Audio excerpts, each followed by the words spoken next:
Assalamualaikum warahmatullahi wabarakatuh. Welcome back to my channel. Dalam pertemuan kali ini saya akan membahas tentang fraud audit atau audit kecurangan. Masalah dalam mencapai tujuan perusahaan, permasalahan yang mengganggu pencapaian tujuan organisasi, dan oleh karenanya menjadi wilayah kinerja internal auditor. Biasanya yang pertama, proses bisnis yang tidak efisien. Yang kedua, pelanggaran terhadap prosedur. Yang ketiga, ketidakpatuhan terhadap kebijakan manajemen. Yang keempat, ketidakpatuhan pada undang-undang dan peraturan. Yang kelima, keterbatasan kompetensi. Dan yang terakhir yaitu kecurangan atau fraud. Fraud atau kecurangan yaitu tindakan ilegal untuk memenuhi kepentingan pribadi atau kelompok, baik dalam bentuk penyalahgunaan wewenang, penyembunyian kebenaran, pemalsuan dokumen, maupun dalam bentuk pelanggaran kepercayaan. Untuk perencanaan audit fraud, pertanyaan-pertanyaan berikut dapat digunakan sebagai bahan acuan. Yang pertama, yaitu resiko kecurangan, seperti apa yang perlu dimonitor oleh internal auditor secara periodik. Yang kedua, bagaimana cara melaksanakan audit secara rutin terhadap resiko kecurangan yang kritikal. Yang ketiga, bagaimana prosedur audit yang tepat untuk mengatasi pelanggaran sistem pengendalian internal oleh manajemen. Yang keempat, adakah peristiwa penting yang mendorong perusahaan prosedur audit atas manajemen operate. Yang kelima, kompetensi apa yang diperlukan oleh internal auditor untuk melakukan audit atas kecurangan. Yang keenam, kapan diperlukan bantuan tenaga ahli untuk membantu pelaksanaan audit fraud yang dipandang kompleks. Yang ketujuh, bagaimana prosedur audit yang tepat untuk mencegah, mendeteksi, dan menginvestigasi fraud. Dan bagaimana cara yang tepat untuk memperkuat independensi internal auditor. Itu adalah pertanyaan-pertanyaan yang dapat digunakan sebagai bahan acuan. Selanjutnya ada perbedaan kecurangan dengan kesalahan. Kesalahan atau error yaitu suatu tindakan yang tidak disengaja yang dapat terjadi dalam setiap tahap pengelolaan transaksi. Sedangkan kecurangan atau fraud adalah tindakan atau kesalahan yang disengaja. Dalam garis bawahi disengaja. Selanjutnya, fraud dalam laporan keuangan. Kecurangan dapat dilakukan melalui laporan keuangan dengan cara-cara yang pertama, memanipulasi, memalsukan, atau mengubah bukti transaksi dan pembukuan. Yang kedua, dengan sengaja menyajikan secara keliru atau menghilangkan transaksi atau informasi penting dalam laporan keuangan. Yang ketiga, dengan sengaja menetapkan standar akuntansi secara tidak benar, baik dari sisi jumlah klarifikasi, cara penyajian, atau pengungkapan. Selanjutnya, tanggung jawab auditor internal berdasarkan SAS 99. SAS atau Statement of Auditing Standard nomor 99 menyatakan bahwa auditor independen bertanggung jawab untuk merencanakan dan melaksanakan audit untuk mendapatkan jaminan memadai bahwa laporan keuangan bebas dari salah saji material, baik kesalahan yang disengaja maupun yang tidak disengaja. Secara khusus, SAS nomor 99 menganjurkan kepada auditor independen untuk meningkatkan perhatian pada fraud dan juga meningkatkan skeptisme profesional. Yang kedua, meningkatkan intensitas diskusi tim audit. Yang ketiga, mengumpulkan informasi yang diperlukan untuk mengidentifikasi risiko salah saji material dalam laporan keuangan yang disebabkan oleh fraud. Yang keempat, membuat ringkasan hasil identifikasi fraud dan menentukan rencana tidak lanjut atas penemuan fraud. Yang kelima, mewajibkan pelaksanaan prosedur audit untuk mengidentifikasi potensi pelanggaran manajemen. Dan yang keenam maksudnya melakukan evaluasi hasil audit. Dan yang terakhir yaitu mengkomunikasikan fraud kepada manajemen, komite audit, dan pihak lain yang relevan. Selanjutnya ada pertanggungjawaban auditor eksternal. Audit umum yang dilakukan untuk memberikan opini atau pendapat atas laporan keuangan, tidak didesain untuk mengungkapkan ketidakberesan. Dan yang keduanya, tanggung jawab auditor eksternal untuk kegagalan mendeteksi kecurangan timbul hanya apabila tidak mentaati standar auditing yang berlaku umum berdasarkan Statement of Auditing Standard atau SAS nomor 16 menyatakan auditor independen mempunyai tanggung jawab dengan keterbatasan yang melekat pada proses auditing untuk merencanakan pengujian dan mencari kesalahan atau ketidakberesan yang berpengaruh secara material atas laporan keuangan dan melakukan kemahiran profesional secara cermat dan seksama. Selanjutnya ada occupational fraud. Occupational fraud adalah kecurangan melalui penyalahgunaan jabatan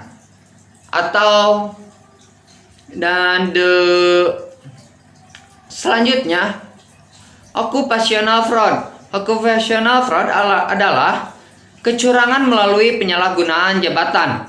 The Association of Certified Fraud Examiners atau ACFA mendefinisikan occupational fraud sebagai berikut. Occupational fraud adalah penggunaan jabatan untuk memperkaya diri sendiri melalui penyalahgunaan secara sengaja sumber daya organisasi.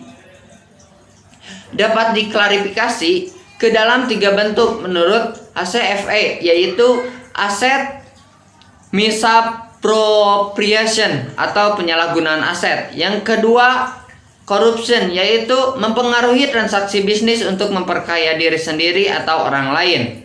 Dan yang ketiga, fraudulent statement, yaitu penerbitan laporan yang menyesatkan. Misalnya, pelaporan lebih pendapatan atau aset atau pelaporan kurang utang atau beban. Selanjutnya ada peran internal auditor. Internal auditor adalah bagian integral dari governance dan oleh karenanya harus mendukung aktivitas IRM. Aktivitas internal auditor adalah melakukan asesmen terhadap governance serta membuat rekomendasi secara tepat untuk meningkatkan proses governance yang mencakup yang pertama yaitu mendorong penerapan prinsip-prinsip etika dan tata nilai dalam organisasi. Yang ketiga, memastikan efektivitas dan akuntabilitas kinerja manajemen, mengkomunikasikan secara efektif risiko dalam bidang-bidang kritikal organisasi serta SPI yang diperlukan untuk mengatasinya. Dan yang ketiga, meningkatkan kualitas komunikasi dalam organisasi, baik komunikasi internal organisasi maupun komunikasi eksternal organisasi. Selanjutnya, skeptisme profesional. Skeptisme profesional adalah kemampuan untuk melakukan evaluasi secara kritis atas bukti dan informasi yang diperoleh. Dan yang kedua, kemampuan semacam ini sangat penting untuk keperluan asesmen risiko fraud. Yang ketiga, dengan kemajuan teknologi, modus fraud bergeser dari pola konvensional ke dalam fraud melalui teknologi informasi. Auditor perlu memiliki keterampilan praktis di bidang teknologi informasi sebagai alat bantu untuk meningkatkan efektivitas dan efisiensi dalam mendeteksi fraud. Misalnya melalui CATS atau Computer Assisted Auditing Techniques, teknik audit berbantuan komputer. Selanjutnya, asesmen risiko kecurangan. Auditor perlu melaksanakan beberapa prinsip sebagai berikut agar asesmen risiko menjadi lebih efektif. Yang salah satunya yaitu melakukan asesmen secara sistematis dan berkelanjutan. Terus, memprediksi potensi skema dan skenario kecurangan, termasuk faktor-faktor internal dan eksternal yang mendorong terjadinya fraud. Yang ketiga, melakukan asesmen risiko pada tingkat perusahaan, company-wide, tingkat unit usaha yang signifikan, serta pada tingkat akun yang signifikan. Selanjutnya, melakukan evaluasi atas kemungkinan signifikasi serta sebaran kecurangan. Terus melakukan asesmen atas potensi terjadinya resiko dengan cara mengevaluasi aktivitas dan efektivitas sistem pengendalian intern yang ada. Selanjutnya melakukan asesmen terhadap tingkat keterlibatan personalia yang relevan dengan masing-masing jenis resiko. Terus melakukan asesmen terhadap potensi terjadinya pelanggaran oleh manajemen dan melakukan asesmen terhadap pemutahiran sistem pengendalian fraud pada saat terjadi peristiwa khusus, misalnya mengakuisisi atau menggunakan sistem baru. Selanjutnya ada ilustrasi fraud, bentuk kecurangan laporan keuangan. Yang pertama, pendapatan fiktif. Yang kedua, penyembunyian utang dan beban. Yang ketiga, penilaian aset secara tidak tepat. Yang keempat, mengungkapkan atas laporan kecurangan secara tidak tepat. Dan yang kelima, pisah batas transaksi atau cut off secara tidak tepat. Selanjutnya, mendeteksi. Metode untuk mendeteksi ketidaktepatan, kecurangan, dan penyimpangan akuntansi antara lain yaitu analisis vertikal dan horizontal atas laporan keuangan. Yang kedua, analisis rasio, termasuk pengujian cut off transaksi. Yang ketiga, review atas kepatuhan terhadap ketentuan pinjaman dan kesepakatan dengan kreditur.